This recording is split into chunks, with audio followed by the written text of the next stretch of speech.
여러분, 믿음이 무엇일까요? 교회 좀 다녀본 사람들은 믿음은 바라는 것들의 실상이요, 보이지 않는 증거라고 합니다.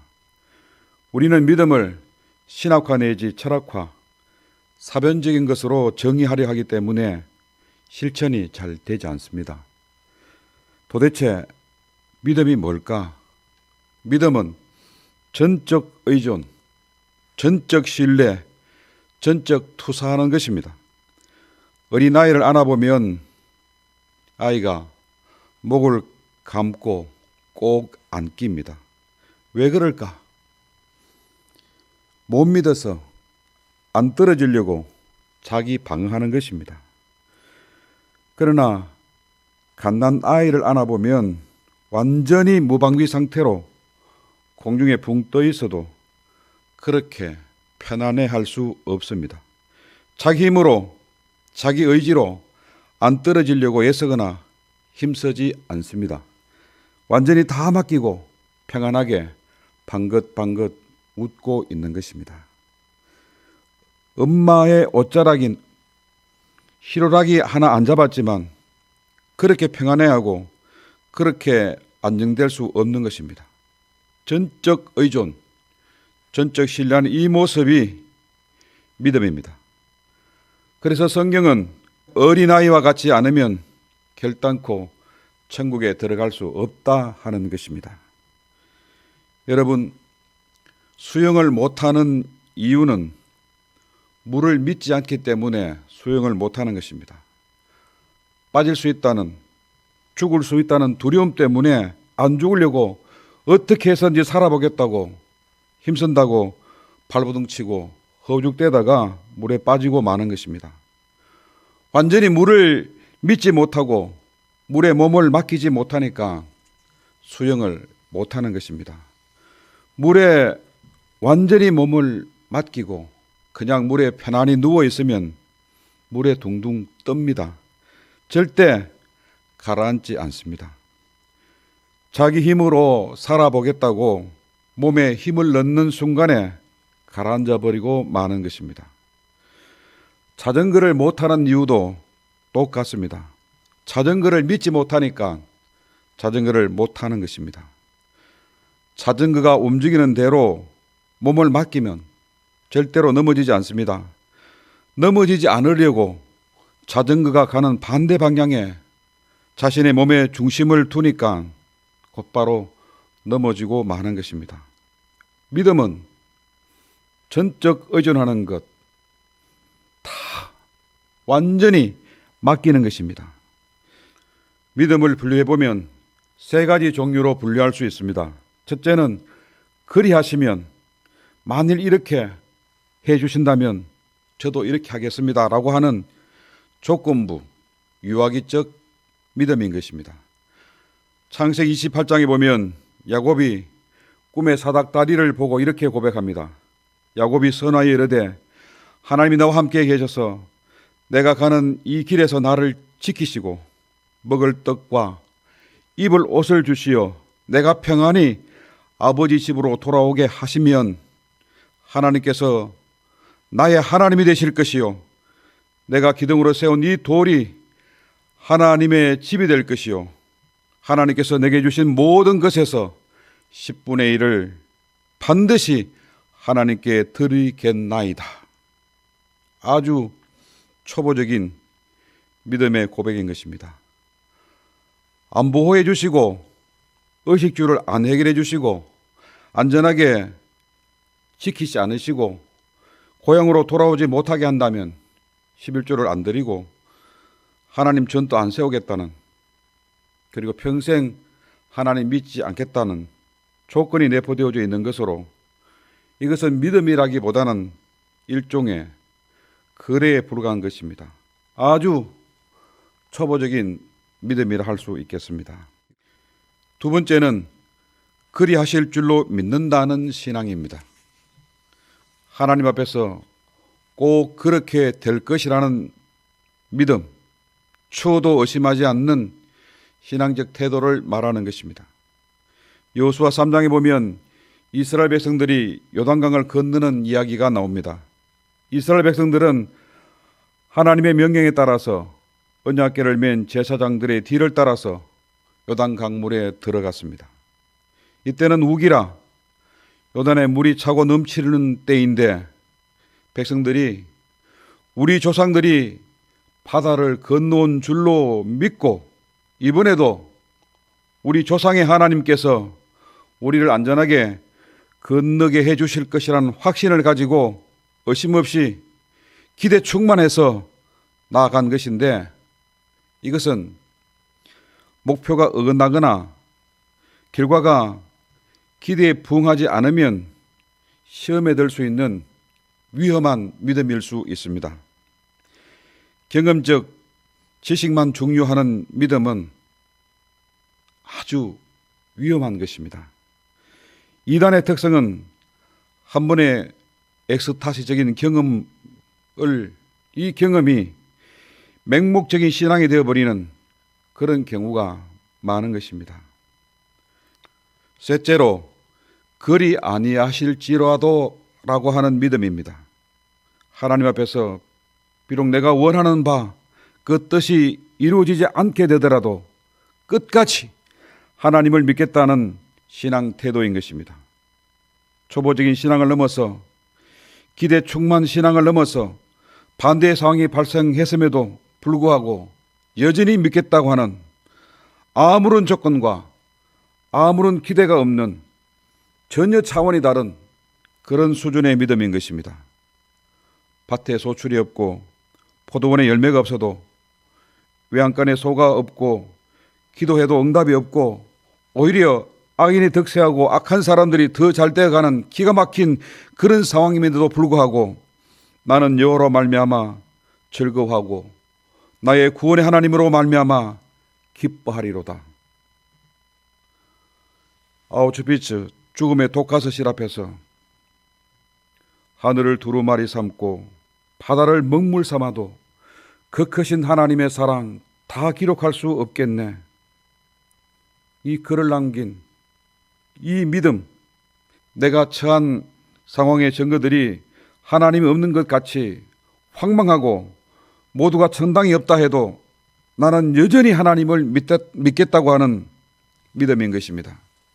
이것이 베스트, 최상급, 최고의 믿음 아니겠습니까? 오늘 말씀은 거대한 나라 바벨론 왕이 큰 신상을 만들어 놓고 모든 관리들에게 그 앞에 나와서 절하라고 명령했습니다. 누구든지 이 신상 앞에 엎드려 절하지 아니하는 자는 즉시 맹렬히 타는 풀무불에 던져 넣겠다고 말합니다. 여러분, 누가 절하지 않겠습니까? 그러나 하나님의 사람 다니엘과 그 친구 세 사람은 우상 앞에서 이 금신상 앞에 절하지 않았습니다.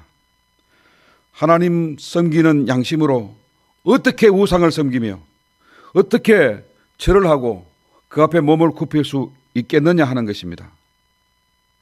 그러자 무소불위한 하늘의 권세를 가진 왕이 이 소리를 듣고 이들을 바로 처형하지 않고 성은을 베풀어서 이 친구들을 회유하려고 하고 있습니다. 이 세 사람은 바벨론 왕이 아끼는 현자들, 즉 지혜자들이었습니다. 옛날에는 누가 나라를 다스렸냐면 현자, 즉 지혜자들이 나라를 다스렸던 때가 있었습니다. 삼국지에 나오는 제갈 공명 같은 사람들이 나라를 다스리던 그런 때가 있었잖아요. 왕은 다니엘과 이 세 친구들의 지혜를 특별히 아낀 것입니다. 그래서 왕이 묻습니다. 사드락과 메삭 아벳느고야, 너희가 내 신을 섬기지 않고 내가 세운 금신상을 섬기지 않고 그 앞에 절하지 않는 것이 사실이냐? 이제라도 돌이켜서 나팔과 피리 소리, 모든 악기 소리가 들릴 때, 내가 만든 신상 앞에서 모든 사람들이 절을 할 때 너도 같이 엎드려 절하라. 그러면 살려주겠노라고. 만일 절하지 않으면 즉시 맹렬히 타는 불무 가운데 던져버리겠다고 협박하는 것이었습니다. 누가 능히 이 맹렬히 타는 불 가운데서 건지겠느냐. 그러니 어서 고집을 버리고 절해라. 회유합니다. 다니엘의 친구들은 왕이여, 우리는 죽어도 절하지 않을 것입니다. 우리가 섬기는 하나님이 계신다면 우리를 맹렬히 타는 풀무 가운데서 능히 건져주실 것입니다. 그리고 왕의 손에서도 건져주실 것입니다. 만약 안 건져주신다 해도 우리는 왕의 신들을 섬기거나 왕이 세운 금신상 앞에 절하지 않을 것입니다. 단호하게 거절했습니다. 그러자 왕은 감히 왕이 베푼 호의를 무시하고 거절했다고 해서 노발대발 분기탱천하여서 평소보다 7배나 더 강한 풀무불에 그들을 던져버렸습니다. 여러분, 인간이 당하는 고통 가운데서 최고의 고통은 자결통, 몸이 불탈 때 느끼는 고통입니다. 그 다음 고통이 절단통입니다. 손이나 발, 사지가 잘릴 때 느끼는 고통이 그렇게 고통스러울 수 없는 것입니다. 이 세 친구들이 이 고통을 몰라서 젊은 혈기로 겁없이 객기 한번 부려보는 그런 것이 아닌 것입니다. 그렇게 하지 아니하실지라도 히브리 말로는 헤트로, 영어로는 if not입니다. 직역하면 만약에 그렇게 되지 않을지라도 왕이여, 우리가 절하지 않아서 하나님이 도우시지 않으셨다고 해도 우리가 타서 죄가 된다 한들 하나님을 원망하지 않을 것입니다. 기대에 어긋나는 결과가 나온다고 해도 선택에 대해서 후회하지 않을 것입니다. 이 단호한 의지, 왕이 제공하는 고급 세단, 고급 아파트, 높은 지위, 세속적 가치를 버리고 영원한 하나님의 나라, 하나님을 바라보는 이것이 바로 믿음인 것입니다. 여러분, 믿음으로 산다는 것이 무엇일까요? 바벨론 왕은 포로로 잡혀온 노예 중에서 다니엘과 그 친구들에게 최고 예우를 합니다. 높은 관리에 준하는 대접을 했습니다. 그리고 다니엘과 이 세 친구들에게 바벨론식의 이름까지 하사했습니다. 벨사살은 다니엘이라고 하고, 하나냐는 사다락이라고 하고, 미사엘은 메삭이라고 하고, 아사라는 아벳느고라고 하였습니다. 바벨론 왕은 네 사람에게 너희는 이제부터 이 찌제리 같은 유대인으로 살지 않아도 된다. 인생을 한번 멋지게 폼나게 살아라 하면서 화려한 세속적 이름을 준 것이었습니다. 다니엘, 하나님은 나의 재판장이란 그런 뜻이 있습니다. 이 바벨론식 이름은 벨드사살, 저의 생명을 지킴, 즉 느부갓네살 바벨론 왕을 지키는 자, 그런 뜻입니다. 너는 이제부터 왕을 지키는 자다. 왕인 나는 너에게 돈과 무한한 힘을 주겠다. 이제부터 너는 수단과 방법을 가리지 말고 나를 지켜라. 충성을 강요하는 그런 이름인 것입니다. 왕만 지켜주면 내가 밥을 주고 세상에 화려한 안락을 주겠다는 것입니다. 사드락, 이 유대의 본명은 하나냐였습니다. 하나냐는 여호와는 은혜로우시다, 그런 뜻입니다. 이 사드락은 메소포타미아 달신 아쿠의 명령, 이런 뜻이 있습니다. 세상은 내가 온갖 재미나는 일들을 너에게 주겠다고, 그러니 너는 이제부터 하나님 은혜로 산다 하지 말고 아쿠, 달신의 명령대로 달신의 힘으로 산다 해라. 이제부터 하나님 버리고 세상의 풍요와 음란과 향락과 사치와 이 대패 밤거리의 문화, 화려한 이 세상의 이 화려한 문화 속에서 새로운 재미를 얻어서 살고 돈의 힘으로 산다고 그렇게 해라. 하나냐, 하나님의 은혜로 살 것인가? 사드락, 향락을 최고의 가치로 삼고 살 것인가? 이 고뇌는 비단 하나냐만의 고뇌가 아닐 것입니다. 이 고뇌에 대한 분명한 답이 믿음을 가늠하는 것입니다. 둘째 친구인 메삭의 본명은 미사엘이었습니다. 미사엘은 그 뜻이 하나님 같은 분이 누구인가? 천군 천사장 미카엘과 같은 이름의 뜻을 가지고 있습니다. 이 세상에서 하나님 말고는 그 어떤 것도 아무런 의미가 없다는 것입니다. 이 메삭의 뜻은 메소포타미아, 달신, 아쿠와 같은 이가 누구인가? 그런 뜻이 있습니다. 아쿠가 제일이라는 것입니다. 아쿠는 돈의 신입니다. 돈이면 되지, 돈이 최고라는 것입니다. 하나님의 심판이나 하나님의 공의, 자비는 다 필요 없는 것입니다. 그저 좋은 집에 살 수만 있고 큰 차 탈 수만 있다면, 통장에 돈만 가득히 들어있다면 기꺼이 물질의 신에게 내 영혼과 육체를 다 팔 수 있다는 것이 아쿠를 섬기는 것입니다. 남은 죽든 말든 나만 돈 벌기 위해서 대량으로 마스크를 매점매석한 이런 사람들은 아쿠를 섬기는 것입니다.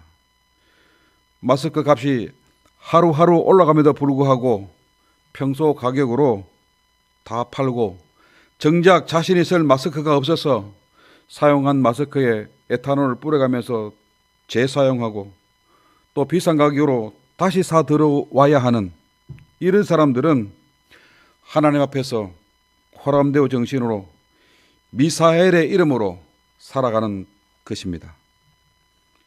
아벳느고의 본명은 아사랴였습니다. 아사랴는 하나님이 도우셨다, 그런 뜻이 있습니다.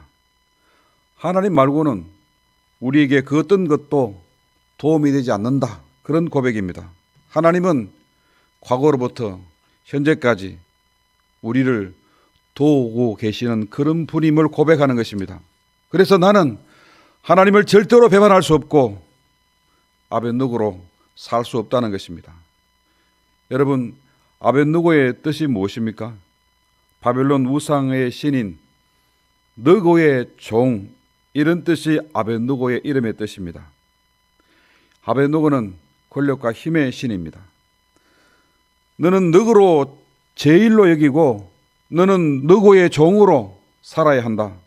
하나님 버리고 이 세상의 권력을 잡고 아들 딸 낳고 폼나게 멋지게 살아라, 그런 뜻입니다. 여러분, 믿음으로 산다는 것이 무엇일까요? 세상이 주는 이름을 거부하고 하나님 주신 이름, 목사, 장로, 집사, 권사, 성도, 하나님의 자녀라는 이름으로 살아가는 것이 믿음으로 사는 것입니다. 성도의 이름으로 산다는 것 때문에 혹은 불무 속에 던져지는 그런 일들이 있고 무시무시한 공포 사자굴에 던져지는 그런 일이 있어도 하나님 주신 이름의 몫을 감당하기 위해서 그 고난을 기꺼이 받아들이는 것, 그리 아니하실지라도 하나님을 배반하지 않는 성도라는 이름으로 살아가는 것이 바로 믿음인 것입니다. 사랑하는 가족 여러분, 믿음으로 산다는 결과가 무엇인지 보십시오. 성경의 결론은 세상에 주는 이름을 거부하고 하나님 주신 이름으로 살기 위해서 죽음을 불사했습니다. 그 결과 그때마다 하나님께서 그들을 살려주셨고 은혜를 주셨고 도와주셨고 최후 승리하게 하신 것입니다. 세상이 주는 이름을 얻으려고 했던 사람들, 출세하기 위하여서 무고한 사람들을 사자굴에 던지고 출세하기 위하여서 죄 없는 사람들을 모함했던 사람들, 세상의 이름으로 살았던 그 사람들, 그 결과, 그 결말이 어떻게 되었습니까? 영원히 타는 불꽃 심판에 던져지고 만 것입니다. 우리 선조들은 세상이 주는 이름을 거부하고 하나님 주신 이름으로 살기를 원했습니다. 사랑하는 가족 여러분, 우리는 하나님 주신 이 이름을 버려두고 세상이 주는 이름을 위하여 달려가고나 있지 않는지, 우리는 이 세상의 이름으로만 살려고 하고 있지 않는지, 경제적이란 안정적인 이름, 지위라는 권력의 이름, 출세, 진급, 진학, 명문이라는 이름, 부자라는 이름, 예쁘다고 잘생겼다고 멋지다고 하는 그런 이름, 체면이라는 이름, 큰 교회라는 이름을 얻기 위해서 동분서주하고 있지는 않습니까?